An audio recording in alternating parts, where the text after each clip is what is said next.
నిప్పులు కురిపిస్తున్న ఎండలు తెలంగాణలో 6గురిని బలి తీసుకున్నాయి. ఖమ్మం జిల్లాలోని ఇల్లెందు మండలం కొమరారం గ్రామానికి చెందిన రాజమ్మ మిర్చి తోటలు కోసే పనికి వెళ్లి వడదెబ్బతో మృతి చెందింది. నల్గొండ జిల్లా నూతన్కల్ మండలం పెదనెమిలి వాసి సరోజిని ఉపాధి హామీ పనికి వెళ్లి ఎండ వేడిమి తట్టుకోలేక స్పృహ తప్పి ప్రాణాలు కోల్పోయింది.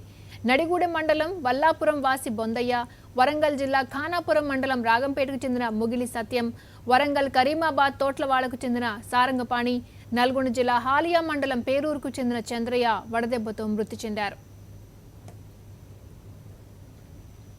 ఎండలు బాబోయ్ ఎండలు. గత 2-3 రోజులుగా తెలుగు రాష్ట్రాల్లో ప్రతి చోట వినిపిస్తున్న మాట ఇది. ఎన్నడూ లేని విధంగా మార్చిలోనే సూర్యుడు నిప్పులు చెరుగుతున్నాడు. వేసవి ఆరంభంలోనే తట్టుకోలేని రీతిలో ఎండలున్నాయి. అనేక ప్రాంతాల్లో సాధారణం కంటే 3 నుంచి 5 డిగ్రీలు అధికంగా ఉష్ణోగ్రతలు నమోదవుతున్నాయి. తీర ప్రాంతాల్లో సముద్రం నుంచి వచ్చే తేమ గాలి కారణంగా కాస్త తక్కువగానే ఉష్ణోగ్రతలున్నాయి. రాయలసీమ, తెలంగాణ ప్రాంతాల్లో మాత్రం ఉష్ణోగ్రతలు తీవ్ర స్థాయిలో ఉంటున్నాయి. ఆదివారం కర్నూలులో 42, రామగుండం, నిజామాబాద్, తునిలో 41, తిరుపతి, హైదరాబాద్లో 40 డిగ్రీల ఉష్ణోగ్రతలు నమోదయ్యాయి. అధిక ఉష్ణోగ్రతల వల్ల భూమి వేడెక్కి మరింత ఉష్ణ పరిస్థితులు తలెత్తుతున్నాయి.